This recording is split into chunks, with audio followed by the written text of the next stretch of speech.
Something happened at the National Press Club in January that is not getting nearly the attention that it should be. We end up getting a meeting with that doctor on the same visit, and he spills all to us on camera that he had face-to-face contact with a captured non-human intelligence. But for the most part, crickets in mainstream. There is zero doubt in my mind that both Carlos D'Souza and Dr. Italo and everyone else were telling the truth, nothing but the truth, and the whole truth. We believe this guy's telling the truth. If it's true, it's the biggest story ever. So why would we not work on that? I just have one last question for you. You got it. You did mention there was 2 new crash witnesses. Is there anything you can share about that? I mean, that came in literally as I was racing over to go on the podcast.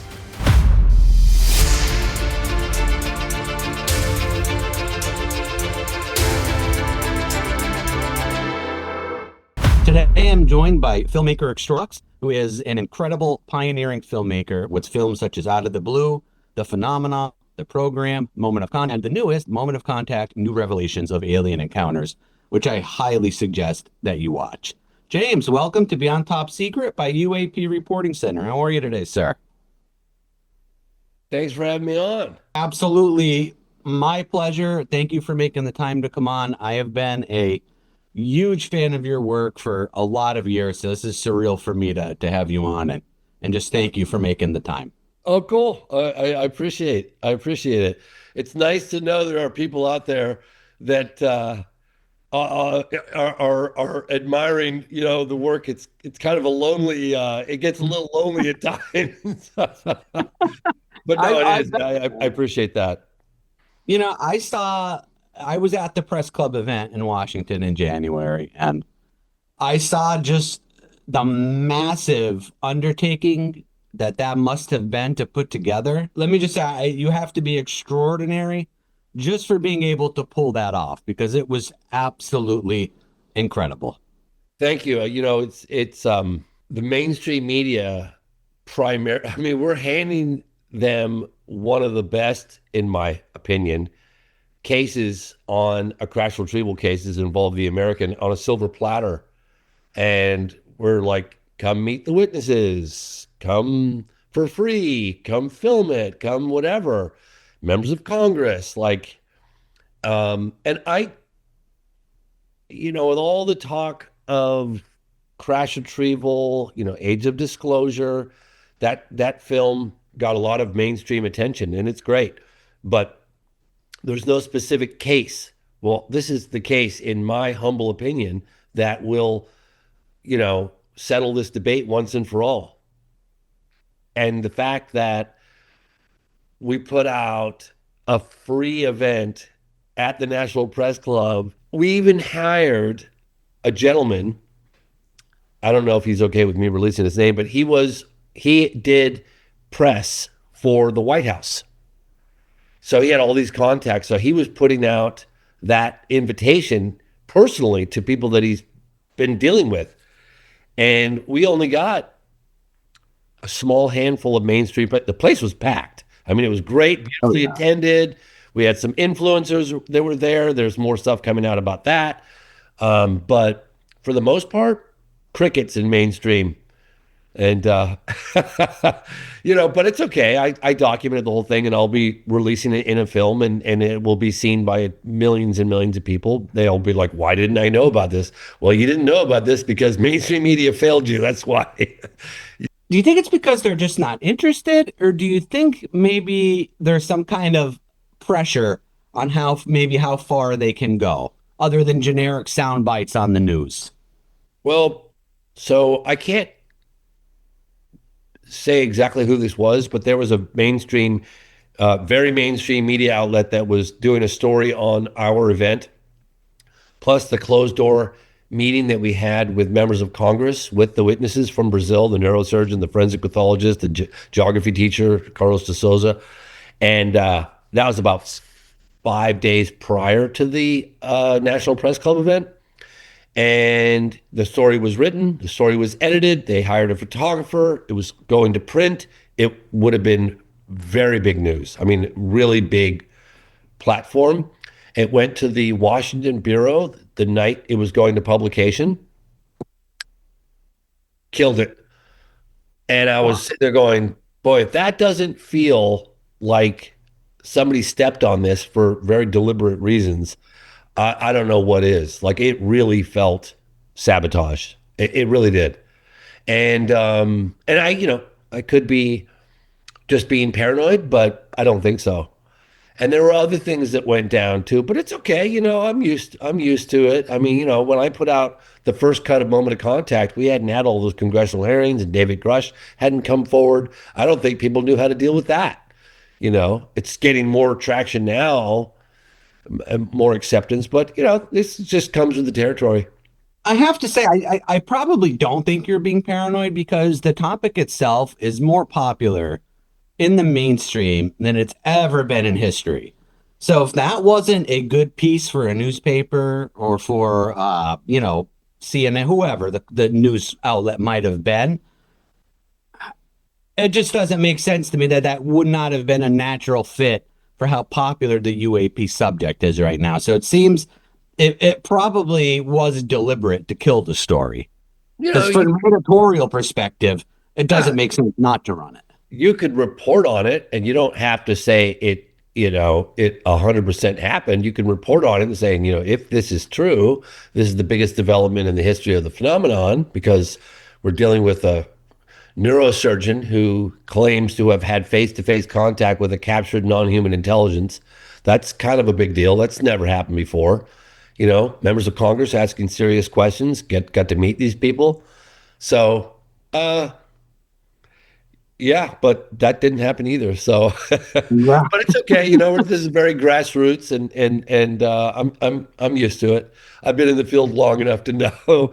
I mean, out of the blue, didn't really pop until probably 2006. Sorry for yawning. 2006, No, no. 2007, I'm going to guess.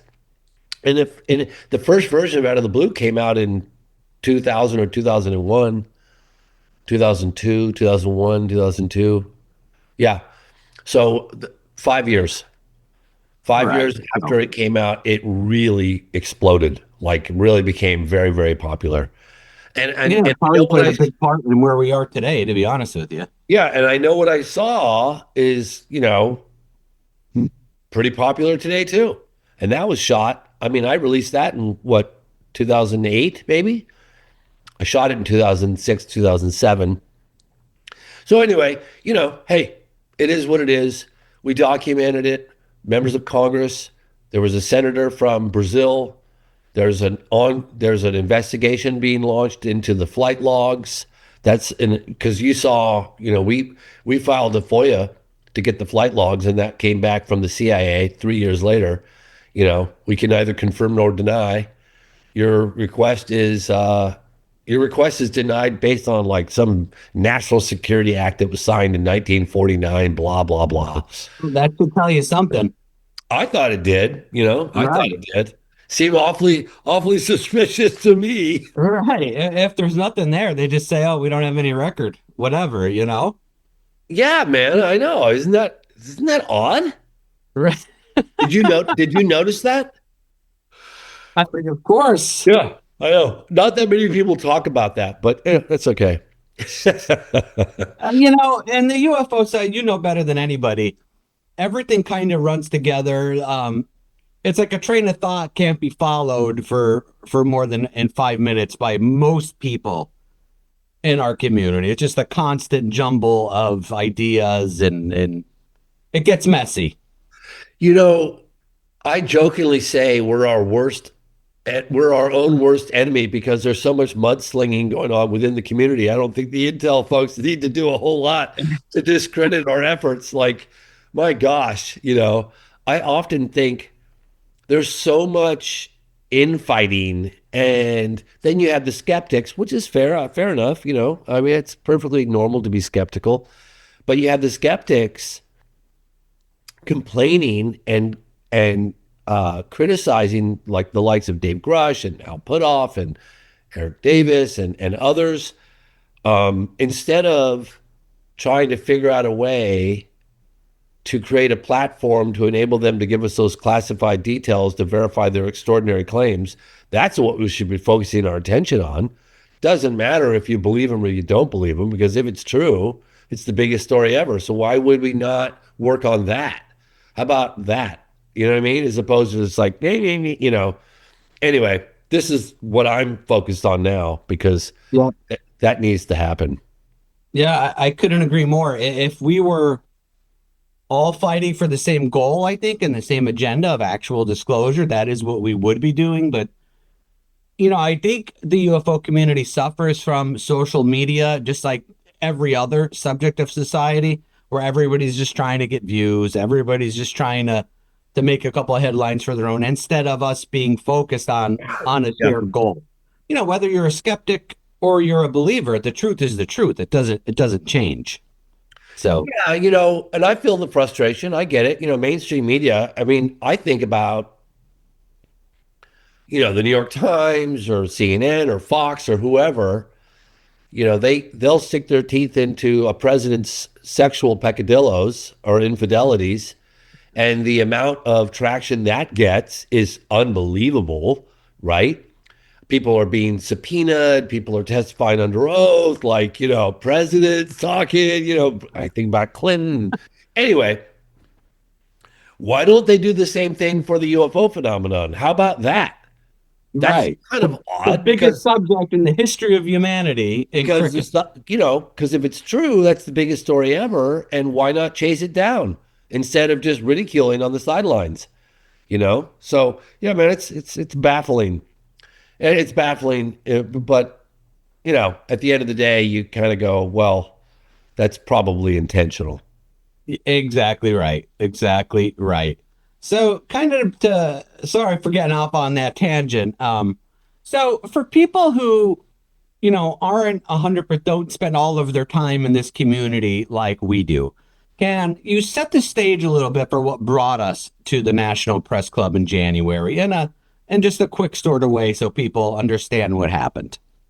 Yeah, if anybody wants to check it out, you can watch it for free. I think News Nation did a live stream.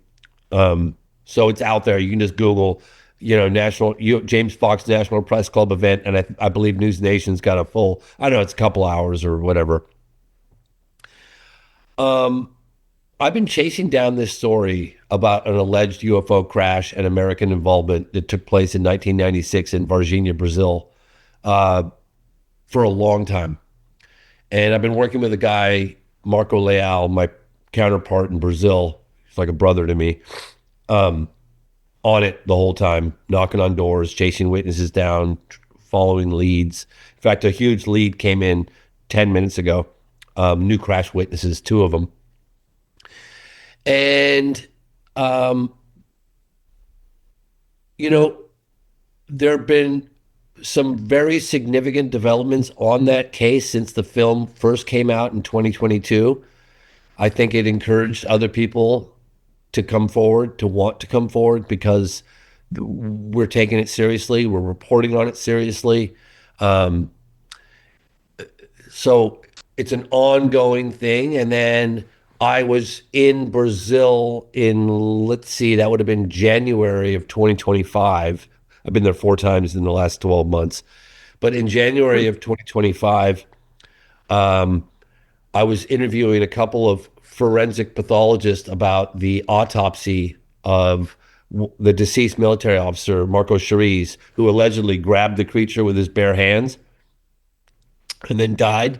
And there were new developments on that. And the guy that did, Dr. Giannini, who did the analysis of the tissue samples from the deceased military officer, was saying that on camera for this film, for this case, that he'd never seen this type of bacteria, the way it was behaving ever before or since, that it was a very rare strain of bacteria that Yep. had evolved in such a way that he hadn't seen it behave like that anytime on Earth. So that was a big development. And while this was happening, we're trying to get to this other doctor who just so happens to be a neurosurgeon, who I jokingly say was like trying to grab a bar of soap in the bathtub. We get him and then disappear, and We ended up getting a meeting with that doctor on the same visit, and he spills all to us on camera that he had face-to-face contact with a non-human, captured non-human intelligence that was at regional hospital back in 1996. We're like, oh my God, this is huge. So this, I reshoot the film. I include some of the congressional hearings and a snapshot of what's been happening in America. Then these new developments on this case, and put it out there. And I thought to myself, that if this guy's telling the truth, this is such a significant event, and we got the 30th anniversary of the case coming up January this year, 20th. I think I should, in honor of the 30th anniversary, I think I should do an event at the National Press Club, invite the media. There's all this attention on crash retrieval, age of disclosure, yada, yada, yada. So I decided to have an event at the National Press Club because I wanted the media and I wanted people to be given the opportunity, as opposed to just watching a documentary, to actually meet some of these witnesses. And so I set out, I came up with the idea in January of 2025.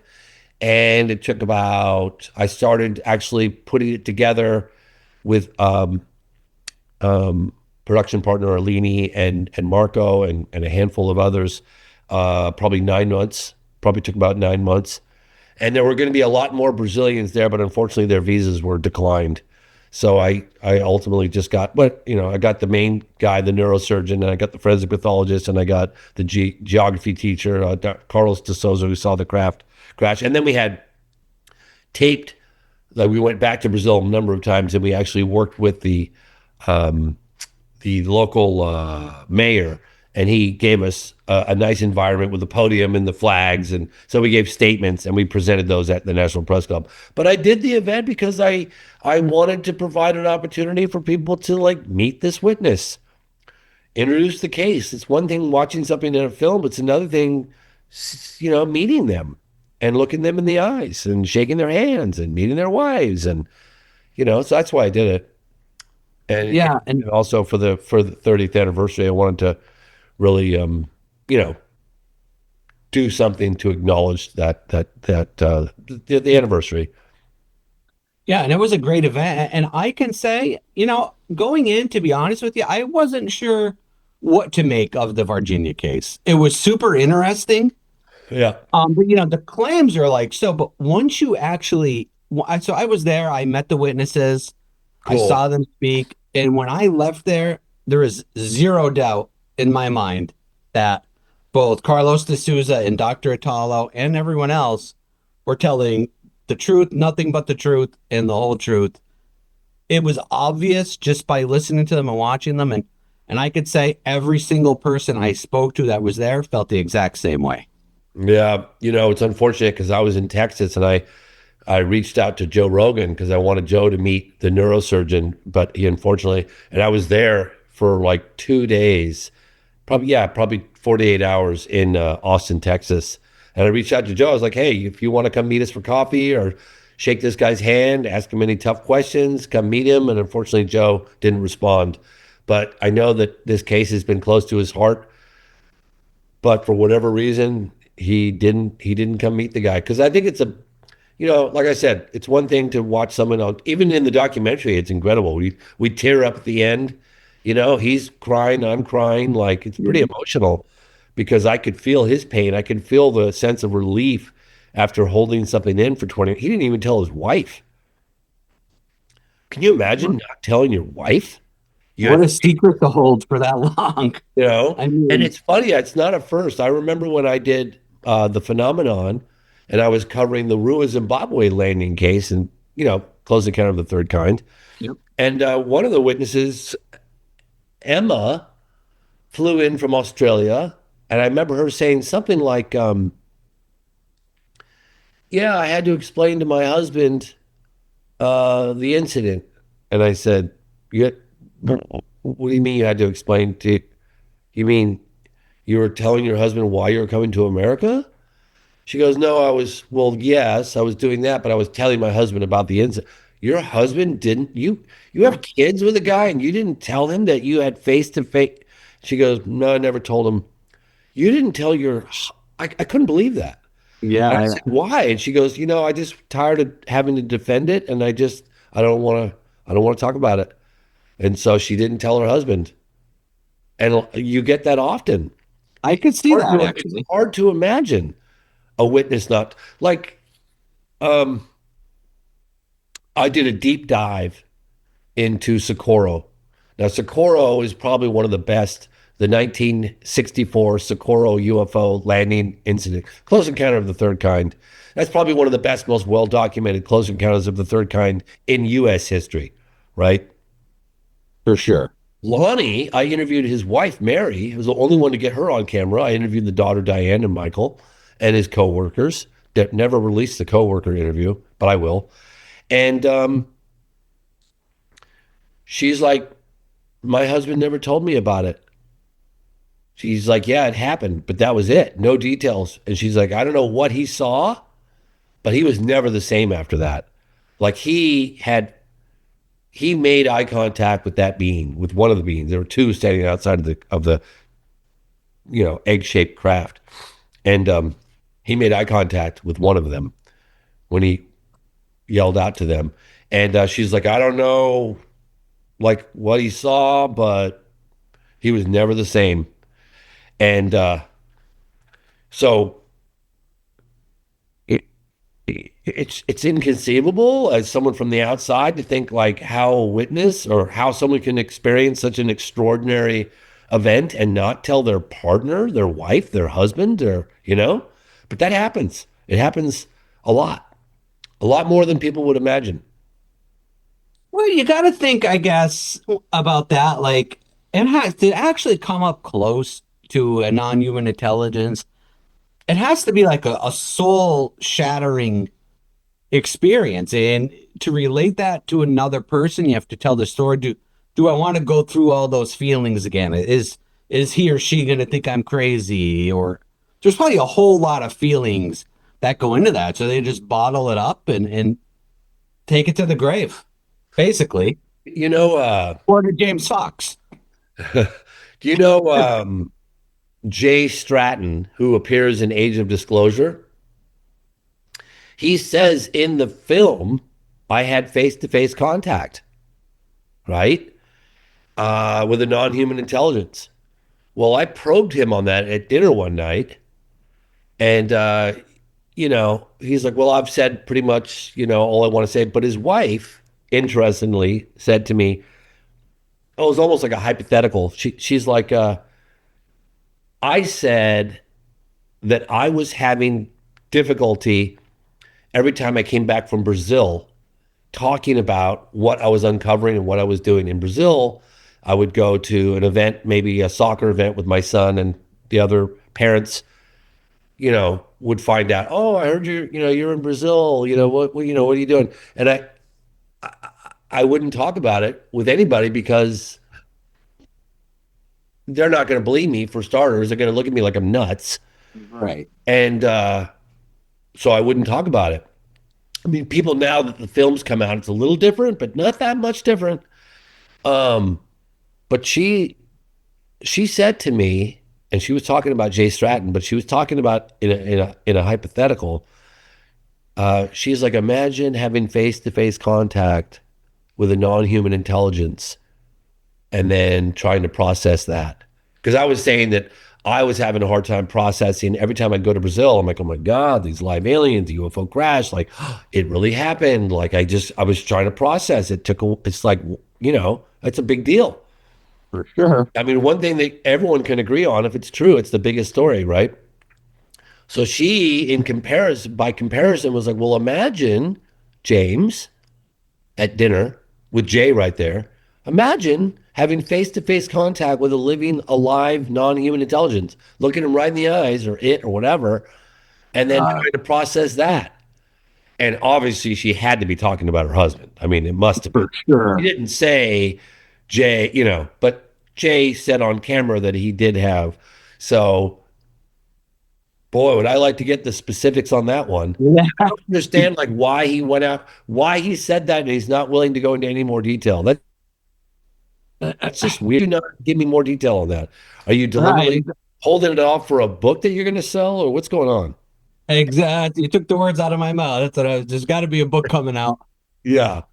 But I'd sure love to hear that story because, you and I both know he's a pretty serious guy. So to say that is pretty incredible. I always want to know, like, I was talking to somebody about this morning because when I interview someone, I want to know, I want to know more than just like, you know, every second. I want to know every millisecond. When I'm breaking a story down, like I know I drove Dr. Italo nuts because one or two nights prior to the event at the National Press Club, I was drilling him down on. I was like, okay, you're standing here. The creature's here. Here's the bed. Where's this guy? Who else was in the room? Like, what happened? Where did you stand? How did you see him? Where was the alien? What was he doing? Down to like, I don't want to hear what you were doing every second. I want to hear what you're doing every millisecond. You know, I want to know exactly where you stood. I want to know where that stood. And he was patient and he went through it with me. But I must have spent 4 hours on a 2 to 3 minute encounter going over it, along with what I'd already done with him on camera. I was going through every single, I call it every frame, it's 30 frames or 60 frames to a second of video. I want to go through all those frames. You know what I mean? So, Well, you're so good at what you do. well, because I want to be there. What did it feel like? When did the communication occur? Like I want every bloody detail I can possibly extract out of you. Because, Yeah, because that's important. absolutely. And that really comes across. I think that's what makes you unique. You can see your passion for the subject and your passion to want to know all of that information. And it really bleeds through just in this interview we're doing. It bleeds through in your movies. And I think that's what makes you unique in the field is, you're one of us. You're just smarter than most of us. No, And I'm not. I'm just really no, curious. you're pretty smart. You're pretty smart, James. No, Hey, no can I doubt. ask you? I know you've got, I want to believe poster, and then you've got another one. It looks like a landed disc or something Yeah, on the so back. What that is is that? that the one of the picture up here. Is that That Ben is Waters? What is that? supposed to be Wright Patterson, Oh, and it's the Kecksburg acorn in the middle of it. okay. Okay. I actually got that in Kecksburg. I met with a couple of those witnesses. Thank God to Ray, what's his name? The guy that wrote the book on it, did a doc. Oh, here it is. Oh, I know who you're talking. He's from not far from there. He did this. Yeah, yeah, yeah, yeah. I What can't the believe hell is I his happen to name? have that right here. Yeah, no kidding.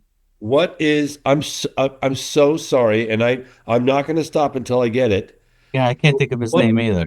I know, I I met with him, and he He's was from amazing. Greenville, PA, or something, which is not far from there. Oh, I deserve. Not think of his name. Let me see Why if I can. in No. the bloody? How could his name not be on the cover? Yeah, you think it'd be plastered on the front cover. Right? Kecksburg. What's the name of it? I thought his name. Well, it's called UFO Crash Kecksburg: The Untold Story. Let's see if his name comes up. His name's not even coming up on Google. Ray something, right? Yeah, I'm pretty sure it's Ray. I know the guy you're talking. He's from Yeah. there. I I feel cannot think of his terrible. I'm name. so sorry. Ray, if you're listening to this, I apologize profusely.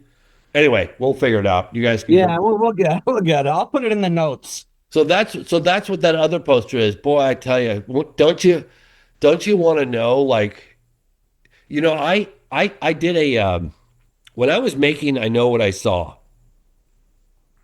I was broke as per usual, and I was in San Diego, um, and I was doing side jobs. I was doing real estate stuff, and then I did this like commemorative. They're probably dead now. Gosh, The guy was turning 80, and his wife hired me, and I'll think of her name. Jan Seacrest was her name.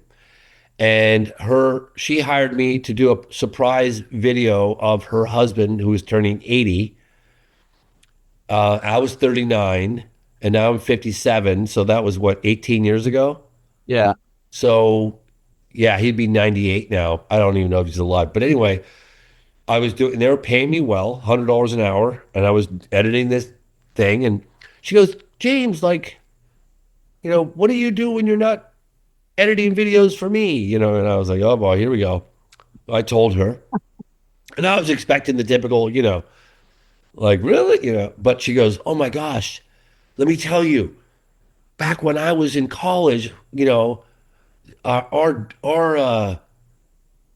guy that lived in the hall down the way came and they were having drinks with him one night. Her and her girlfriend had the son of, I believe it was General, not Curtis LeMay, not Ramey. Anyway, whatever. Nathan Twining. Okay. Yeah. The famous Twining memo. His son, according to her, was having drinks with them. I think it was in the 60s at their, dorm room. And he said to her back then and her roommate that his father had taken him down below the Pentagon, and there was a repository of the most staggering UFO photographs and video footage that you could ever imagine. And then he showed her all this stuff. Kidding me? That's what she told me. I swear on my life, that's what she said. Yeah, and I'd done a little bit of digging into it, but that's what she said to me.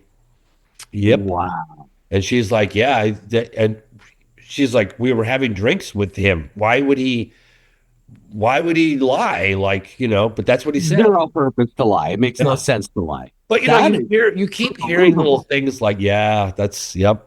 Well, we know, look, Immaculate Constellation, Matthew Brown, and members of Congress have seen stuff. I mean, obviously, I asked Senator Harry Reid, are you saying that some of the evidence hasn't seen the light of day? And he takes a sip. Remember that scene? Yeah, absolutely.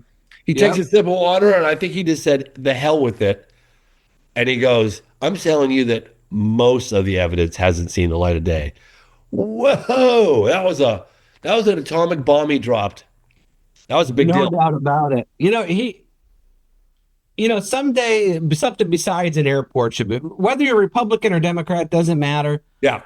I think he kind of got this whole ball rolling back then. And he did more for this subject than big time than any other politician. That film was finally broke through on a massive scale, comparatively speaking, into a much more mainstream audience. Finally, I tried to do that film for over 20 years when it came out. So what was it, 97? Let's see, that would have been, I started in probably 94.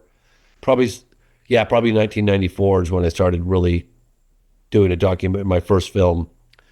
So how long ago is that? That's a long time, right? Oh, I was talking 35 years, somewhere in that area. 30, probably 32, 30, yeah, something like that. Well, 96, so it would have been 32 years. 32 years, yeah. Yeah. I graduated in 99, so that is correct. You graduated from high school? Yeah. Oh, okay. Cool. I graduated from high school in 86. Did you really? Yeah, so what are we 14 years apart or? Yeah, 14. Yeah, so you're 40. 44, I think. 44 is great. 45? You know what? It just sounds crazy for me to say, and you're going to go, what is he talking about? Especially if you're in your 30s and 20s. If I could go back to one age, it would be 45.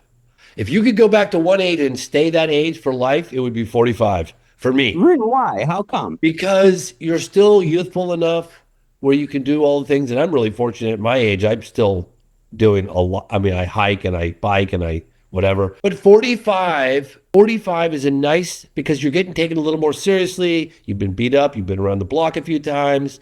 You've dealt with, you just have some life experience, 45 is That great. makes me happy because that's pretty much how old I am. So that makes me Yeah. happy to hear So that. enjoy being 45. Even though you feel old when you're 45, don't. Enjoy it. I'm gonna because it's probably only gonna get worse, I'm sure. No, this is the best I have to look forward to. Oh my gosh.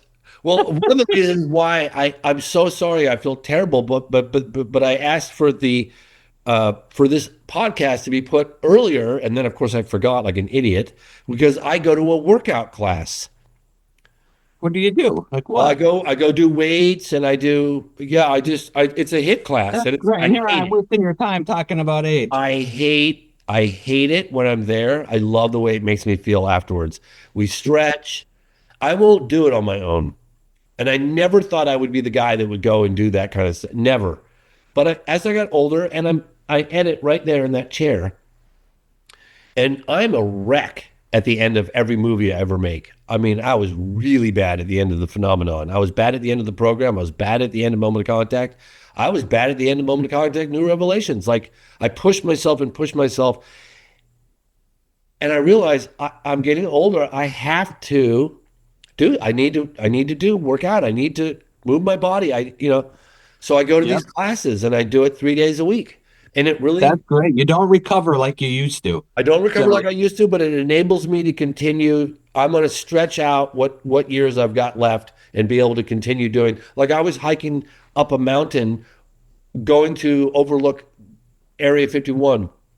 There's one vantage point left that you can hike up to. And let me tell you, mate, that hike was so brutal that I almost left one of my guys on the mountain. He was like, "Leave me, I can't." I was like, "On your feet, soldier."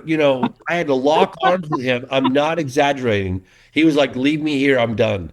I was like, "You'll die. Like you're could gonna you freeze to see death." could you see into Area 51 from up there? Yes. Yes. But it was you needed to tell yes, you could.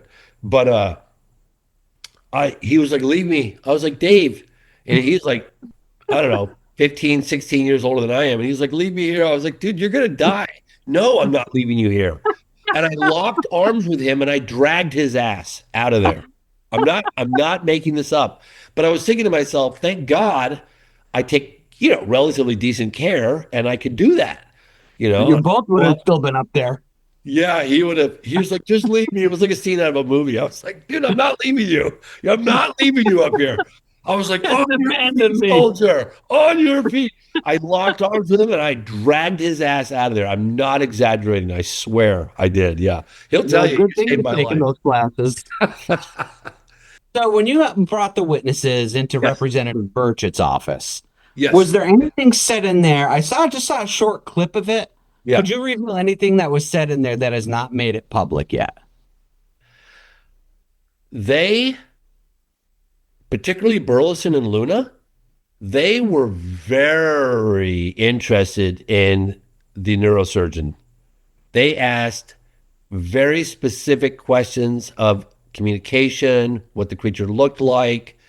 Like, I was pinching myself. I'm like, never did I ever think, A, that I was going to get the neurosurgeon to come forward, B, that I was going to introduce what I consider to be the most significant firsthand eyewitness testimony in the history of the phenomenon, meeting with sitting members of Congress, and that they were going to take the allegations very seriously.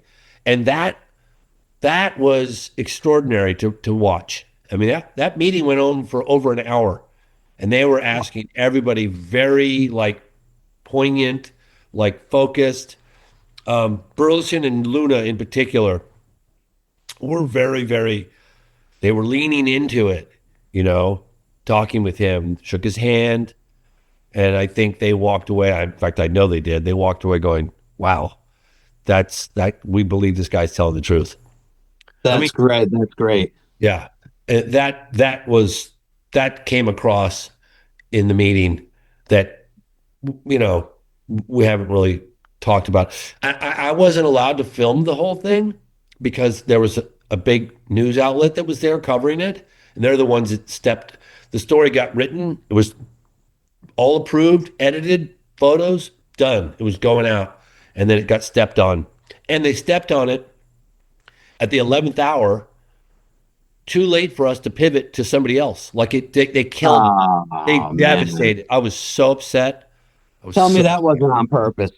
it felt like it. It, Yeah. it felt like it. It was, yeah. Yeah. Anyway, whatever. I have to move forward. I can't focus on the Yeah, past. exactly. One other question. Yes, sir.